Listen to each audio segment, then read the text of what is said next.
ব্যাপক হারে এডিস মশার বংশবিস্তারে বরগুনায় ভয়ঙ্কর রূপ নিয়েছে ডেঙ্গু। হটস্পট হিসেবে চিহ্নিত জেলাটিতে হু হু করে বেড়ে যাচ্ছে ডেঙ্গু রোগীর সংখ্যা। মঙ্গলবার সকাল পর্যন্ত ২৪ ঘন্টায় জ্বর নিয়ে সদর হাসপাতালে ভর্তি হন প্রায় ১০০ রোগী। পরীক্ষায় ডেঙ্গু ধরা পড়ে ৯৩ জনের, যা বরগুনায় একদিনে সর্বোচ্চ শনাক্ত। নতুন আক্রান্তদের মধ্যে সদর উপজেলায় ৮০ জন, বেতাগীর ২ জন, আমতলীর ১ জন, বামনার ৬ জন ও পাথরঘাটার ৪ জন। ডেঙ্গুর প্রকোপের মধ্যে করোনার হানায় আতঙ্কিত স্থানীয়রা। মাথা ব্যথা করে অ্যান্ড প্রচণ্ড পরিমাণ গা ব্যথা, আর হচ্ছে জ্বর। একজন রুগী তার সাথে ৫-৬ জন থাকে, তার আত্মীয়স্বজন।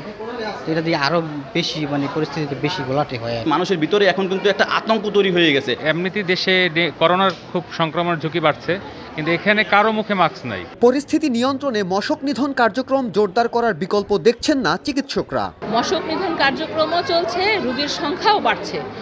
এখন মশক নিধন কার্যক্রম যদি আরও একটু জোরদার করা যেত, আসলে যদি মশক মারা সম্ভব হইতো, তাহলে হয়তো আমরা আশা করছি যে রোগী কমে যাবে। বরগুনায় ডেঙ্গু আক্রান্তের সংখ্যা দাঁড়িয়েছে ২৪৯৫ জনে, আর মারা গেছেন ২২ জন।